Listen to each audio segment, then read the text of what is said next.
Dear listeners, I, Shivari Chawla, Assistant Director from National Institute of Open Schooling, welcome you all in this live video program on the subject entrepreneurship. Today we are going to discuss on the topic of product development and pricing. And to enlighten on all of us on this topic, today we are having Ms. Namita Gupta, who is Associate Professor at Sharda University. I welcome you, ma'am. Thank you. In this program, we will cover the topics related to the new product development, market research, and the pricing policies. If you have any doubt related to these areas, you can call us on our toll-free number 1800-180-2543. So let's start with our topic, ma'am. Ma'am, let us begin with the definition of the product and why it is required that an enterprise should form a new product. Yeah, ma'am. Most importantly, I would like to share that in the environment, viewers, anything that we use is a product. We are using multiple variety of things in our personal life related to clothing, related to eating, related to like any part of the lifestyle that we choose, anything that we are using is a product. If you go with the actual definition, you can say a product is a set of tangible and intangible attributes which include packaging, color, price, quality, brand name and manufacturers and retail services. All these that buyer accept as a want satisfaction. So anything that falls in this range can be called as a product. So ma'am, a product normally is introduced to offer any value. In fact, if an entrepreneur opens up a new enterprise or takes on any business, they normally tend to offer product or the service to the society. So product normally is, as you said, that it is a set of tangible and intangible attributes. So that means it must be having few characteristics also. Definitely, ma'am. So please tell us about if a product is a new product, not a product which is already being offered since last 5 years or 10 years by the first manufacturer, if a business has been taken over. If it is a new product, then what is the difference between a new product and the characteristics it carries? Yeah, very good question, ma'am. Like I would just like to share what are the various characteristics of a product. So like if we look at the first characteristic as product quality. As we know today we are in a world of information. Everybody is aware of various types of things which are available. Internet is easy and handy, and you remember we had that ad of Idea which says like you cannot make fool out of people, right? You cannot make fool out of people. So therefore, what we can always say that product quality is one thing which is known to most of the people, and nobody would like to choose a product which is of low quality. Hence, you can say that everybody wants to choose a product which is really of a good quality. Number two, if you look at it, like physical characteristics of good, like for example, large size, small size, dark in color, light in color. These are some of those characteristics which you can say make a choice likable or dislikable to the people. I'll just give you a small example. Like you remember there was the Moto phone that came up, a new product came out of Moto, but that was too heavy to pick up.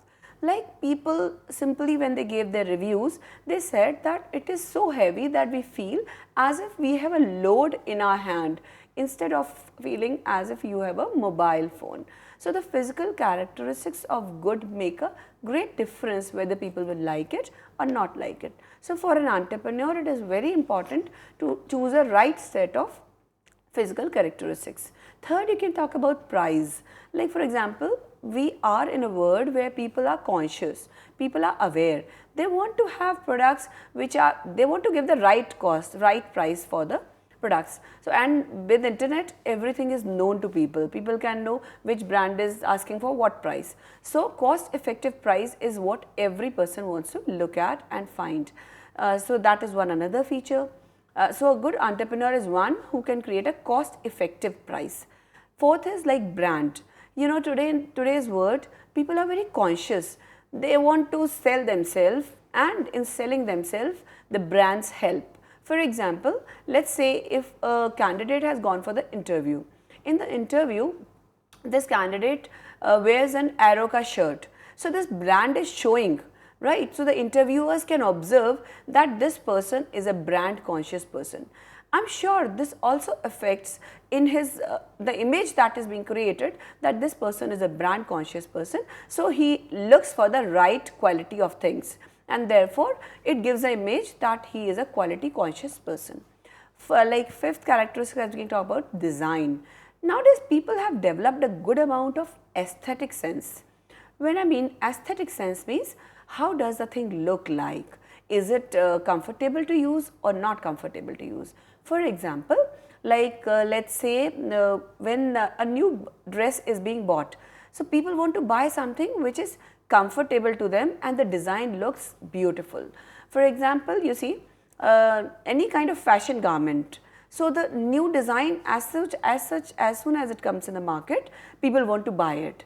Designer products are able to charge premium cost just because they have a different design from others. So like you remember, initially we had normal jeans, but with the changing time, the cut jeans have become so very ragged jeans, what we call is the upcoming fashion. So then every kid wants a ragged jeans where it is cut from various sides and it's a modern fashion. So design takes a great value.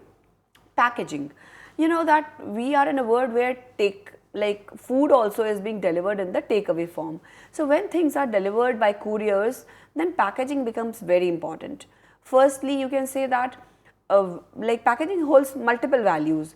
First, when things are being sent, packaging acts as safety agent.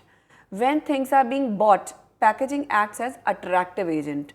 When packaging is like, if we refer for the food, you say what kind of packaging has been used, is it healthy or is it unhealthy? For example, nowadays people are conscious. So like the food that is packed in plastic goods, not many people do not want that takeaway food because it is in plastic plates. So like a good entrepreneur can be one who can sell this aspect, that I am a good restaurant might say that I am packaging food in organic packaging and it is not harmful for you. So people might want to buy that new kind of restaurant's food. Product, let's come down to the next characteristic.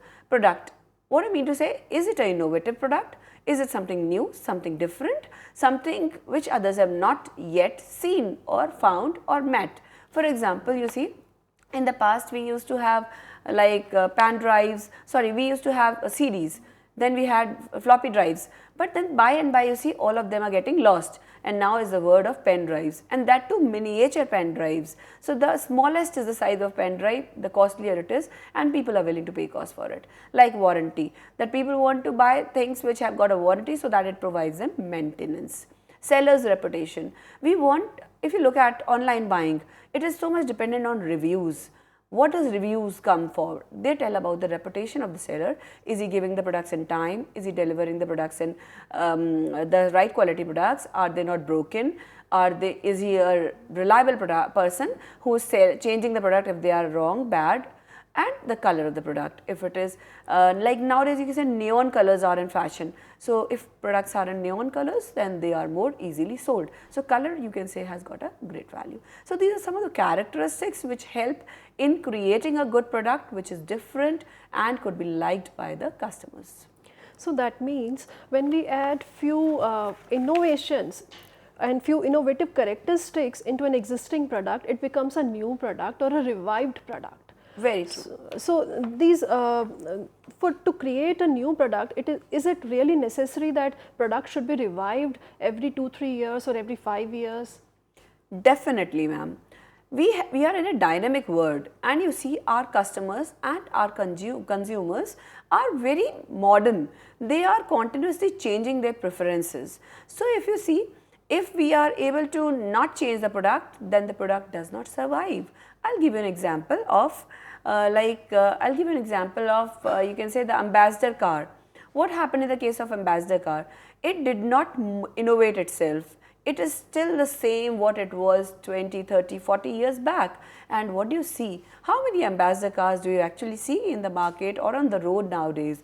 You will rarely find an ambassador car, whereas all the other brands you see, Maruti, General Motors, Volvo, you name them and you find multiple cars on the road.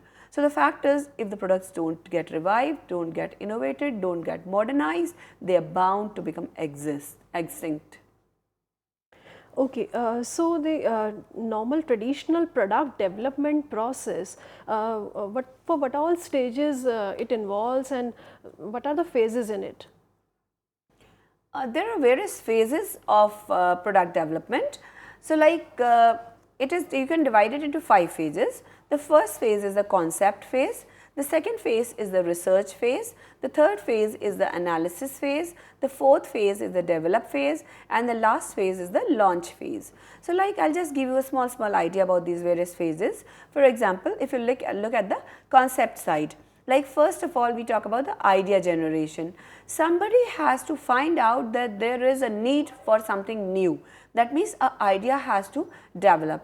Usually you see there are certain people who are called as innovators or idea generators, like scientists who come up with something, some new idea. For example, when we never had any planes, then there were those 2 brothers, the Wright brothers. They realized that as birds can fly, so why couldn't we have planes which could fly? Right. So these Wright brothers, you can say, were the one who generated the idea that we need to work on something that could create a plane. So then this is the first phase where what people do is they request, they develop, identify what are the issues which the customer find difficult and customers are not comfortable with, customer pain as we say, problem areas for customers in the existing product. They do a market study kind of thing. They identify the laws. They look at what are competitors creating or what are they coming up with new products.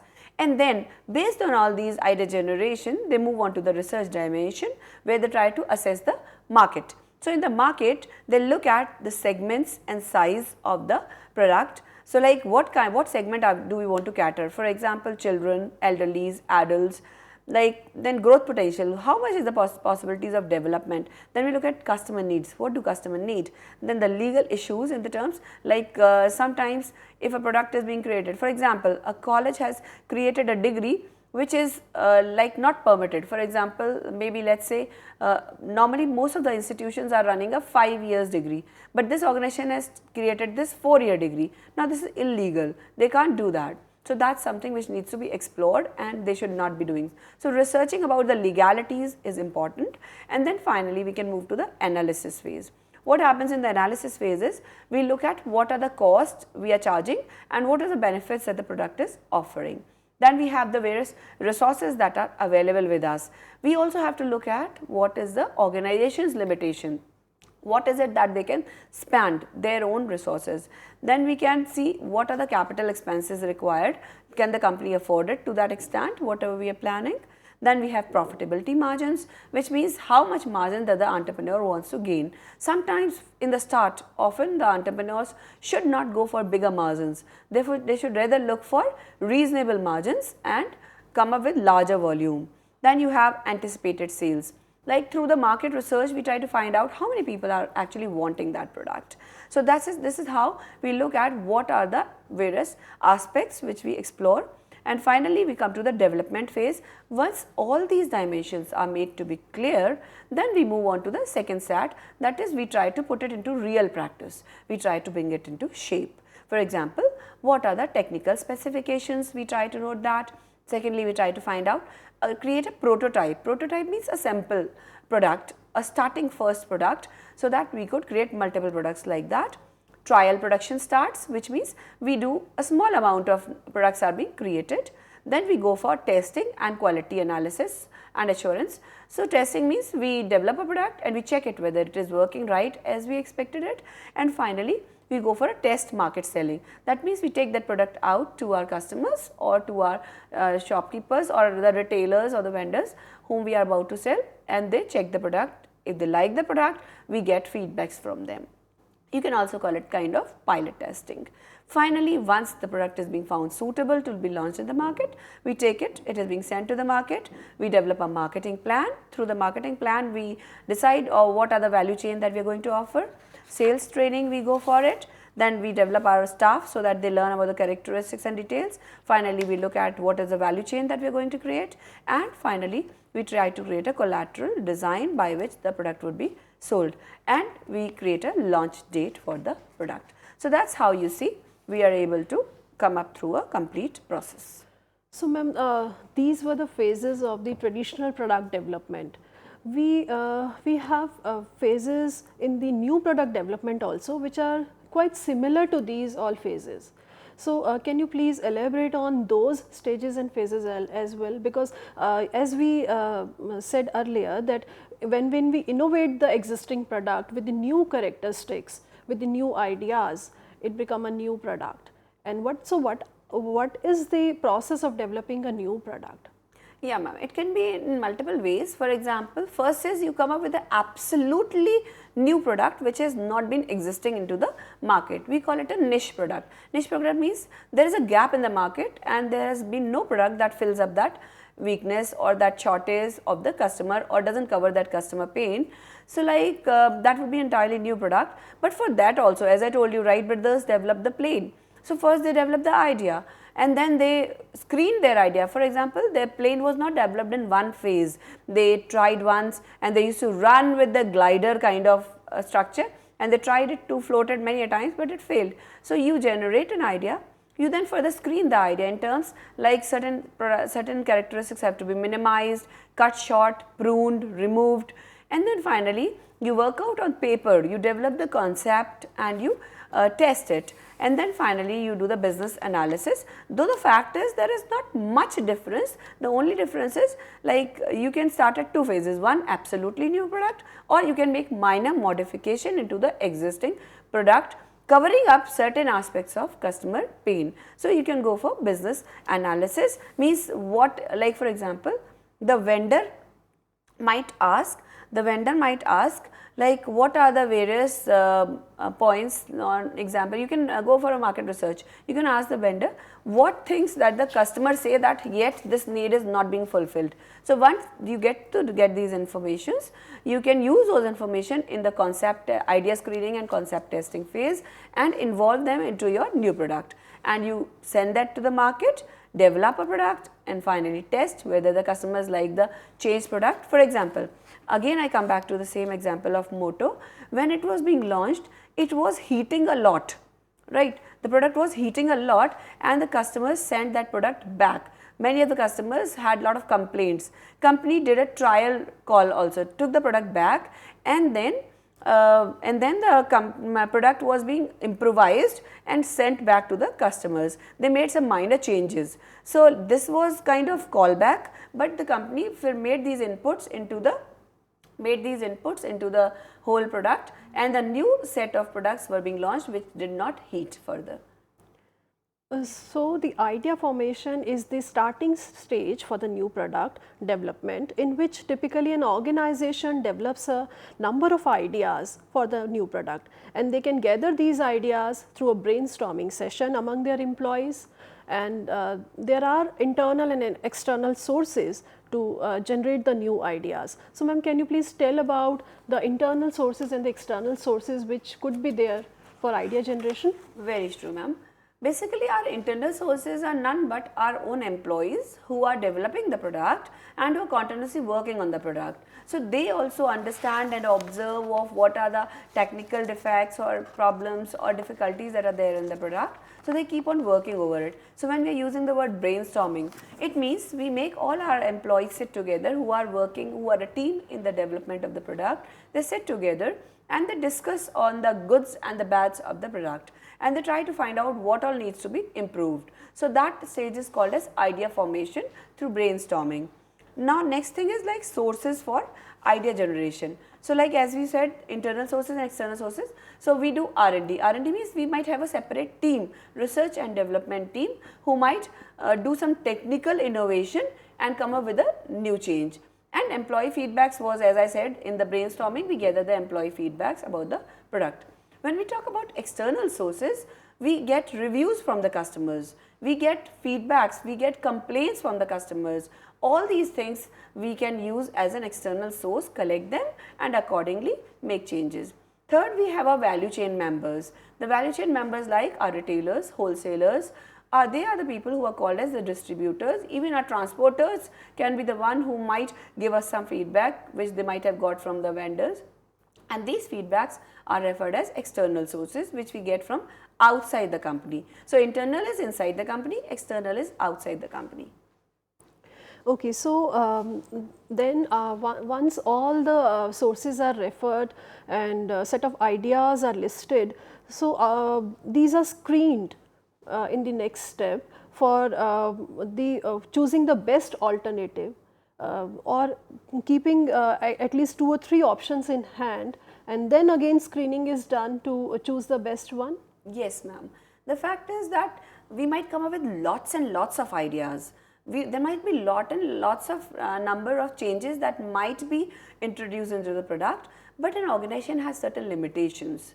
Not every idea may be feasible for the company to make a change. So, the company has to choose which all ideas that is want to work on. Maybe some they want to work on now, maybe some they want to work later. So, we have to find out a basis for selecting the best idea. We need to, for example, we can find out utilization, how much that product will be able by the target customer with the sense of that product utilization. Means how much value addition will that change or that new idea would make to the target customers is what we can look at. Okay, so let us take a break of 5 minutes here and we'll surely come back. Thank you, ma'am.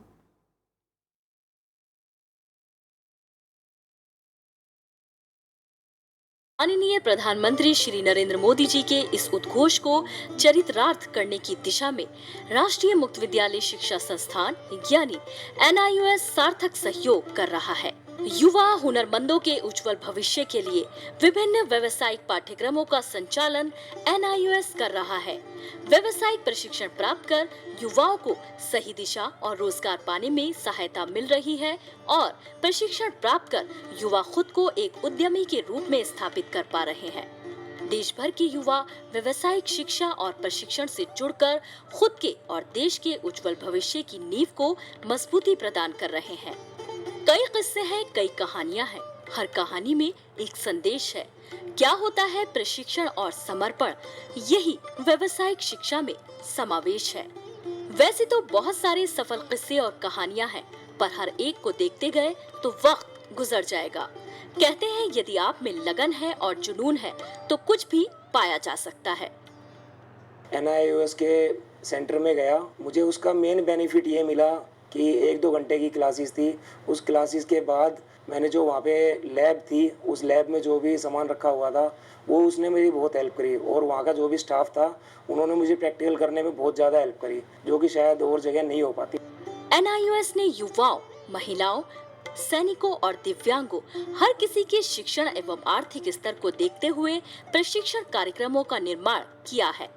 मैंने NIOS से beauty culture का vocational course किया था। मैंने अपना एक खुद का पार्लर चलाया है और मेरे 2 छोटे छोटे बच्चे हैं। मैं अब अपने अंदर कॉन्फिडेंस रखती हूँ कि मैं उनके लिए भी कुछ कर सकती हूँ, उन्हें अच्छी एजुकेशन दे सकती हूँ। कृषि हो या पशुपालन, सौंदर्य हो या तकनीक या फिर कंप्यूटर, ICT, योग, गृह विज्ञान, शिक्षक शिक्षा और बुनकरी, वस्त्र मंत्रालय भारत सरकार के साथ NIOS के व्यावसायिक प्रशिक्षण कार्यक्रम अपने में ऐसी कई विविधताएं समेटे हुए हैं। ये व्यावसायिक प्रशिक्षण प्राप्त कर आप खुद को रोजगार के नए अवसर प्रदान करते हैं। मैंने NIOS से ड्रेस डिज़ाइनिंग का कोर्स किया है जो मई 2018 में कंप्लीट हुआ है। इस कोर्स को करते बहुत बेनिफिट मिला है, मेरी प्लेसमेंट भी हुई है। हर वर्ष NIOS में हजारों अप्रशिक्षित शिक्षार्थी ऑनलाइन और ऑफलाइन प्रवेश लेते हैं। कम फीस वाले ये कोर्सेज कुशल प्रशिक्षकों के मार्गदर्शन में उन्नत प्रयोगशालाओं में संचालित किए जाते हैं। प्रशिक्षण प्राप्त कर खुद को सरकारी या फिर निजी संस्थाओं में स्थापित करके NIOS के ये सफल शिक्षार्थी अपने परिवार का पालन सुचारू रूप से कर रहे हैं। NIOS से वोकेशनल कोर्स करने के बाद मेरे को बहुत कॉन्फिडेंस आया, बहुत ग्रूमिंग हुई मेरी फैमिली को मैं सपोर्ट कर पाई, फाइनेंशियली सपोर्ट कर पाई। I am independent women and I am a very confident girl. अधिक जानकारी के लिए लॉगिन करें www.nios.ac.in, टोल फ्री नंबर 1800-180-9393। आपको जानकर खुशी होगी कि अब हम आर्ट, साइंस, कॉमर्स जिन क्षेत्रों में 12वीं का सर्टिफिकेट दिया जाता रहा है, अब हम हुनर के क्षेत्र में, वोकेशनल एरिया में भी 10वीं और 12वीं का सर्टिफिकेशन करेंगे। तो वो बच्चे जो कृषि से जुड़े हुए हैं, कारपेंट्री से जुड़े हुए हैं या दूसरे क्षेत्रों से जुड़े हुए हैं, वो अपने ही क्षेत्र में काम करेंगे, सीखेंगे, हुनर पैदा करेंगे अपने में और सर्टिफाइड भी होंगे कि वो सर्टिफाइड कृषक हैं, खेतिहर हैं। तो आज तक जो हमारे देश में ये सोच रही है कि आप 12वीं पास तभी कहे जाएंगे जब भूगोल, अर्थशास्त्र, भौतिकी ये पढ़ेंगे, अब ये समय बदल गया है।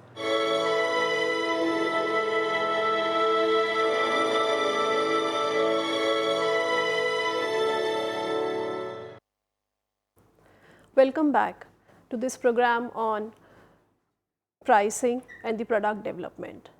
We were discussing on the stages of the new product development and we had covered on the idea screening phases.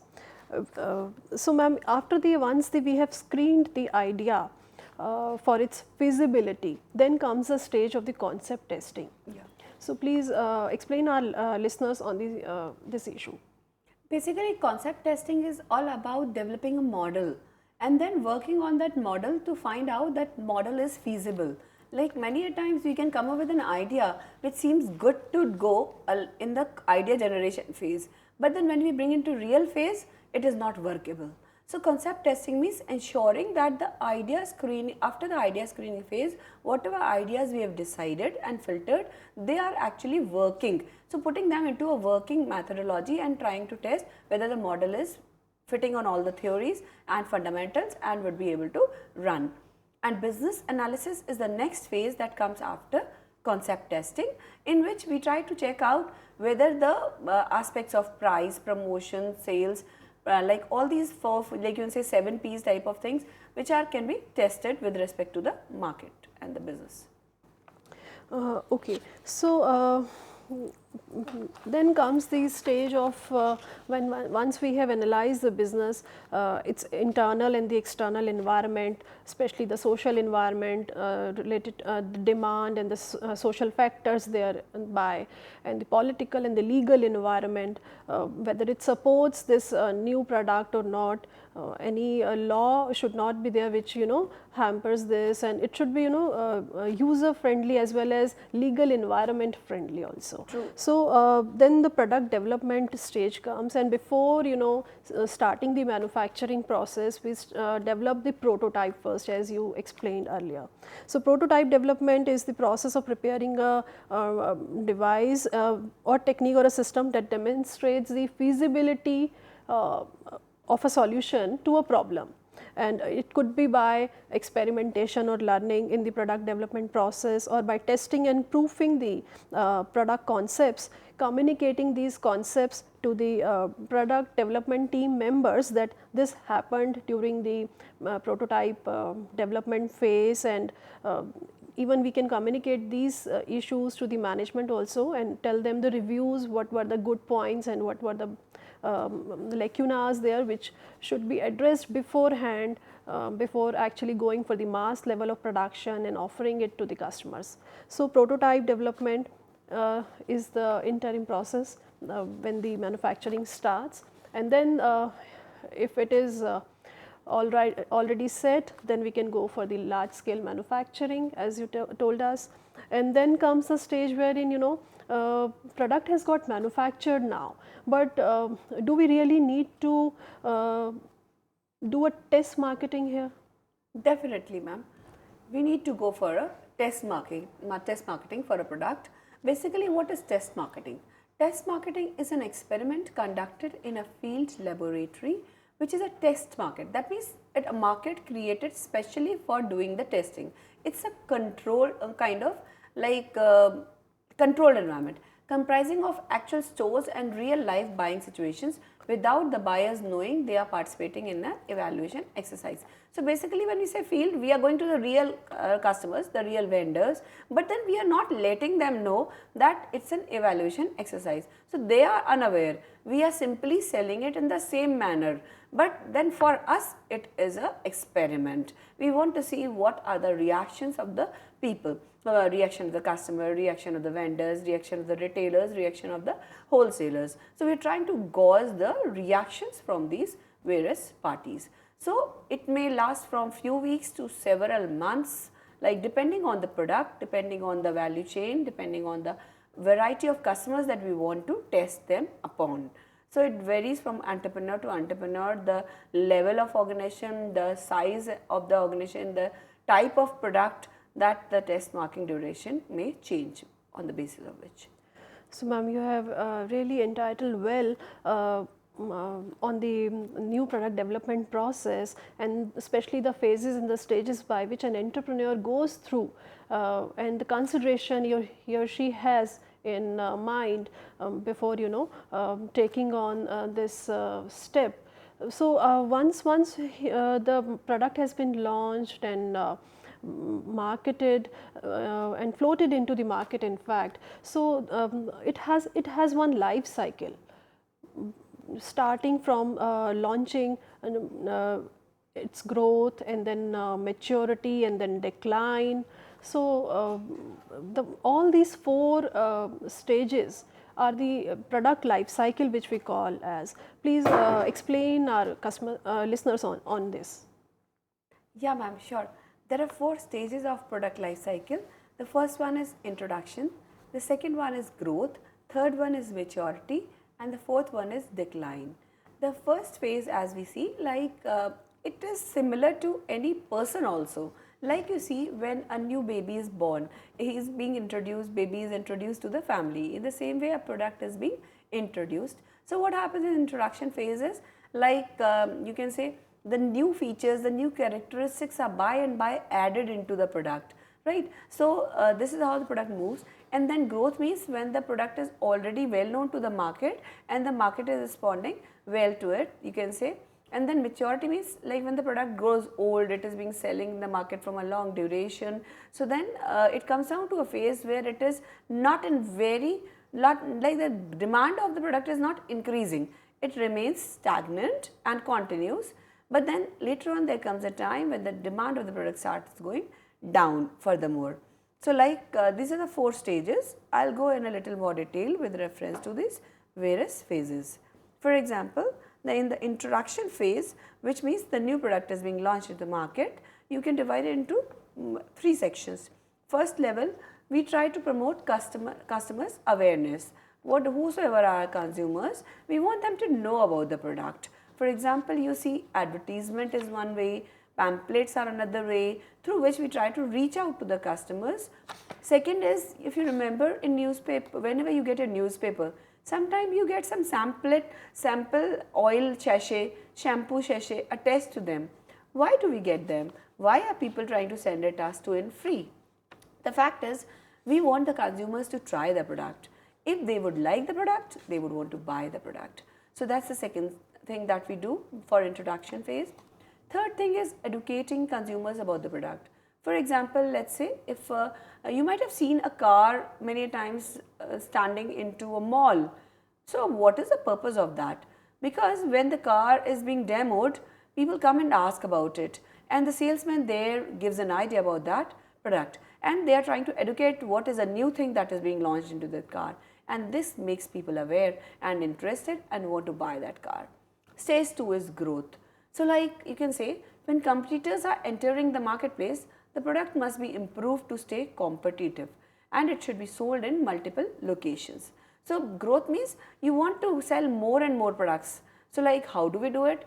We need to understand what is it that we can create a difference, and we can increase our centers from where we are selling. The larger number of places we can sell it from, the more you can say, the more customers can take it, and this would lead to the growth phase of the product. The third phase, if we talk about, is the maturity stage. I think one of the best product to talk about is I really loved the product life cycle of Maruti 800. It was a hot selling product. You remember when it was being launched? In the very start, it was targeted for those customers who were moving on two-wheelers, the scooters and Alto and even the Nano. But somehow I would prefer to use the example of Maruti 800, because Maruti 800 sold superbly well. Nano could not reach out to that level, hence I would limit myself to Maruti 800. So like you see, initially it was being introduced for people, it was a surprise, oh my god, a reasonable car in like 1.5 to 2 or maximum loading was 2.5 lakhs it was being sold, and the people who were spending money on scooters, for them it was an easier transition in comparison to the other costly vehicles which costed 4, 5, 6 lakhs. So you can see introduction phase happened. Then there was a very high demand of Maruti 800 once it was being launched. That phase is called as a growth phase. The company sold it from multiple there were various dealers were being created, and it sold like anything. Then there comes a phase when lot of people have already bought Maruti 800, and other competitors have come up with much better products which were better than Maruti 800. So it got competition from i10, it got competition from Hyundai, it got competition from other competitors in terms of various hatchback cars. Then came a stage where the product was only selling in the same manner as it was selling before. So no more increase in customer. It was a stagnant phase of Maruti 800, which we call as maturity phase. So the product has reached its peak, the sales have slowed down rather, and repeat customers may stop buying it, and it may be hard to even attract new customers. So then comes the last phase of the product, which we call as decline phase. Maruti could see it that now, like almost 10 years back, you can say, this decline phase of Maruti 800 was there. So like the sales and profit continued to drop. There was no longer a demand for the product. People were tired of seeing Maruti 800. It was considered as one of the cheapest version or the cheapest option. It no more catered to the image of people, and like people, even the companies that were like the company Maruti itself realized that it's high time that the product has been reaped its best of the benefits and now it is going down. So let's drop it and come up with something new, and they look for a new idea. So for example, they modified Maruti 800 a little bit, made a minor changes by increasing the cc of the engine, and they created Alto. So from where Maruti 800's product life cycle ended, a new product's life cycle started, which was Maruti Alto, which was just minor changes, but yeah, new brand at least. So new segment at least, a new car at least, which will again create a new phase of introduction, growth, maturity, and then decline. So it happens with every product. You can even see example of cassettes and tapes. There was a time, if you remember in your childhood days, you must have even heard cassettes and music. You must remember the videotapes by which we used to watch our videos. But now do you really see cassettes and tapes around? No, we don't see it. Reason being is it has crossed its maturity phase and gone down to the decline phase, and a new product has been started, that is the hard drives, the pen drives, you can say even the DVDs have lost their time, the CDs and DVDs have lost their time, and they have given way to these drives. So this is what is the last phase of product. Okay, so then when we actually see the 5 P's in the marketing mix, and then we see the as you elaborated that price, place, promotion, product, and so you have covered this. There comes this stage of market research also, that we have seen our product has been introduced in the market, but in which market we have to launch it, or what could be the other markets where we can enter into, and so all this market research has phases in it. So can you please explain on this area? Yeah, first I would like to tell you about market research. It's a process of systematically collecting, recording, analyzing and presenting data related to marketing goods and services. The fact is that we have to first find out whether the product that we are about to launch is a good product and it is being valued appropriately by the customers. Do our customers like it, or they want some changes into it or not? What kind of demand they have for the product? So like for example, let's say namkeens. You see Haldiram has their own namkeen. Let's say a new company wants to launch some snacks. So what do? They try to talk to the customers and they try to find out from them what exactly they would want to be added in a Haldiram's snack. For example, they may say, we want it to be more crunchy. So then they would try to look for this feature and try to improvise on that feature. Similarly, for example, let's say, you remember there was a guess which was Sunflame guess. So like initially we had those guesses where we needed a lighter or a matchstick to lit them. Sunflame came up with a new option. Customers used to say that a lot of time we find it difficult to search where is the lighter, where is the matchstick. So Sunflame came up with a beautiful idea. You just have to switch the knob and the flame used to get ignited into the like gas. So that was an innovation to minimize the customer pain. But how did they get to know about it? They got to know about it with the help of the market research. There are various phases of market research. There are 5 steps that we can share about market research. So for example, the first one is to identify the problem. Second is to conduct secondary research. Third is to select and design the primary research. And fourth is to collect the data. Fifth is to report and analyze the data. So like, let me tell you, what does identify the problem means? As we talked about customer pains. So what are the areas that customer want to be changed? Or what are the issues in the existing product that make that product not so sellable? We need to find out those problem areas or pain areas. That is what comes in identifying the problem. Second is we look into secondary data. We look into the various, we conduct a secondary research. Secondary research means looking into the existing records, data, magazine, books, newspaper, internet, wherever informations are available about what is not being liked. For example, even the online reviews available on internet can act as a secondary research. So a researcher needs to find out what all areas need to be changed, what all things that are not liked by the customers.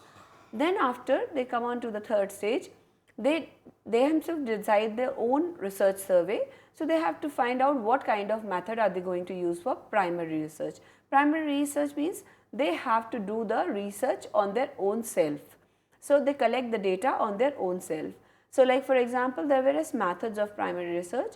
They can use interview method where they'll go to each and every customer and ask certain questions to understand about the product.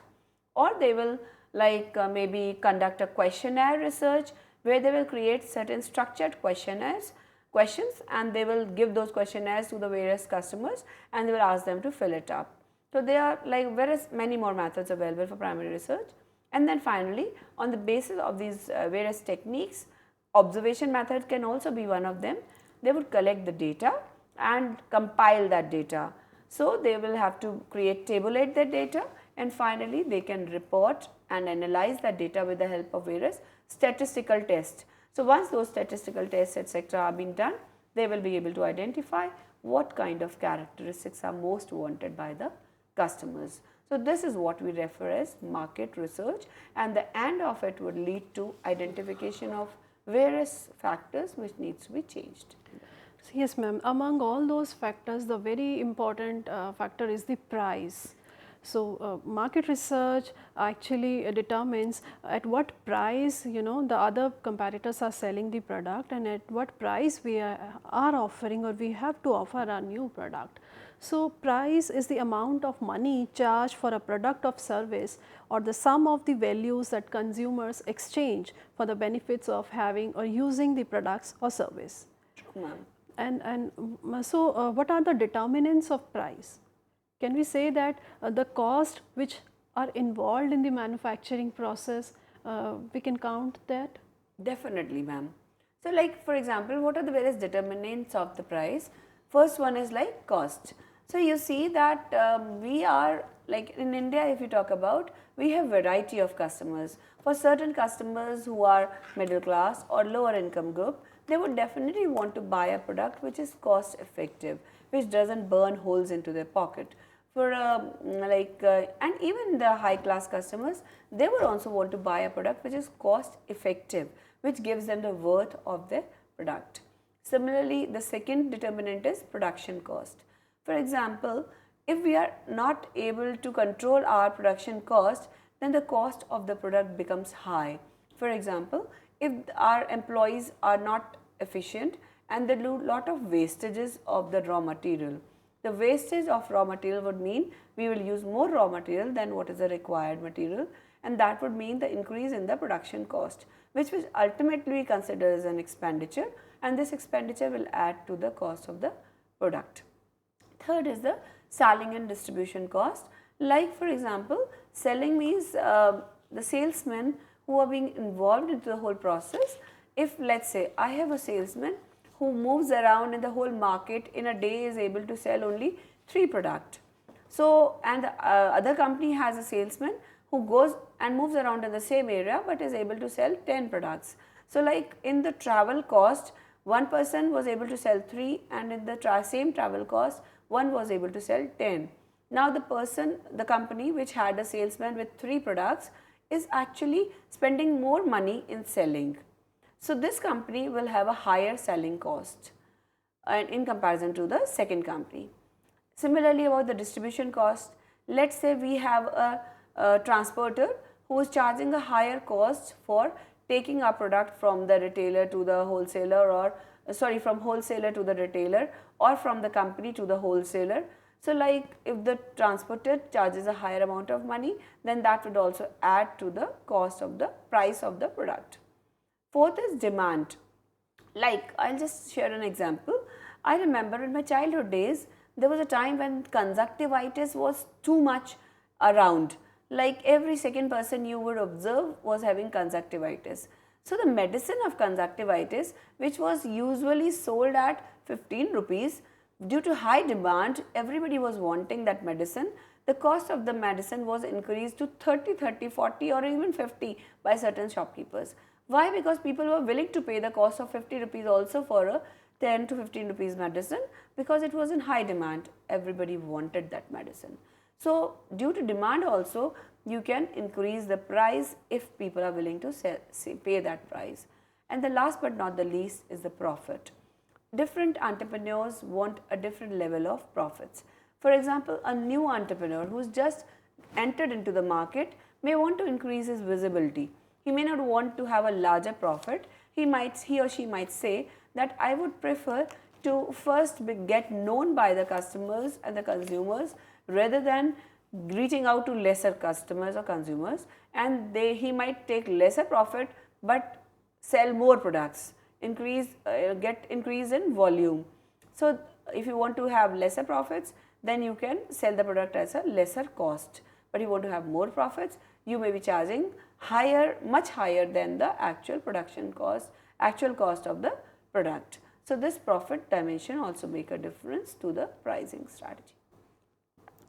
So, there are apart from the determination of the price, which involves checking the type of cost involved, be it the fixed cost, variable cost, or the production cost, selling cost, and then looking at the demand in the market and the profit margin one has to keep, one has to form the pricing policy accordingly.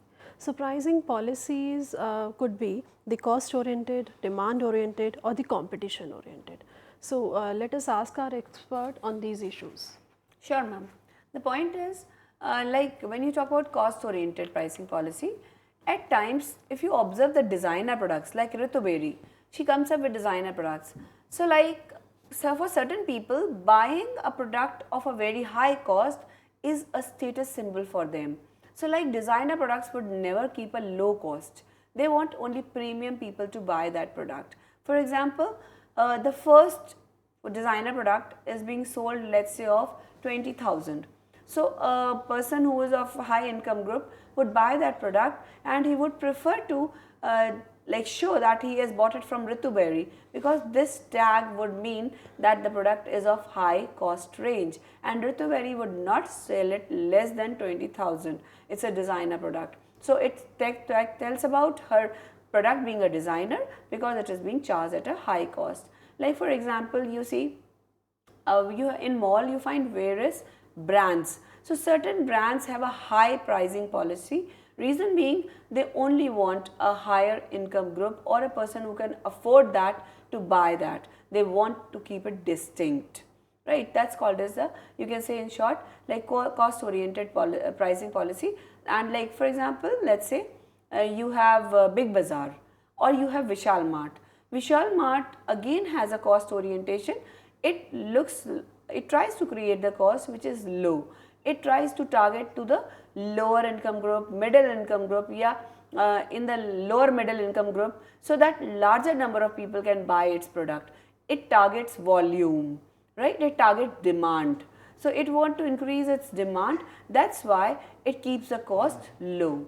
The third one is the competition oriented pricing policy, which means if my competitor is charging 20 rupees, then I know if customers are paying 20, then I can also charge 20, even though my initial cost was 5 and I was charging 10. So why to miss out on that margin if the customers are willing to pay that cost? That is what is called as competition oriented cost. Because if I keep charging 10 and my competitors is selling it in 20, certain people might assume my product is of low quality and they may not buy my product anymore. So that's what is called as competition oriented pricing. Okay, so there are 3 other methods of the pricing which we call as the market based methods. Market based methods of pricing means market minus pricing, price in line, and market plus price. Market minus pricing means when we sell our products at a much lower rate than the market rates. We do this when our product is on the decline stage or the stock is running abundant and high, so we do the market minus pricing. Then we have price in line, that means offering the product at the market rates when we are into the new introduction stage or the growth stage of the product life cycle and the product is high in demand.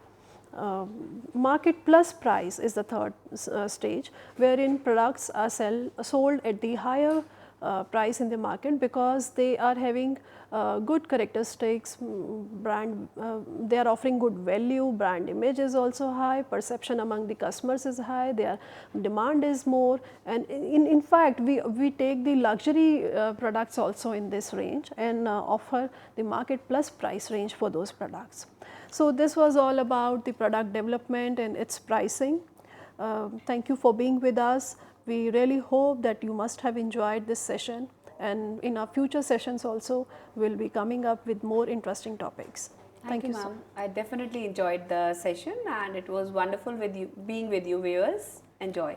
Thank you. Thank you.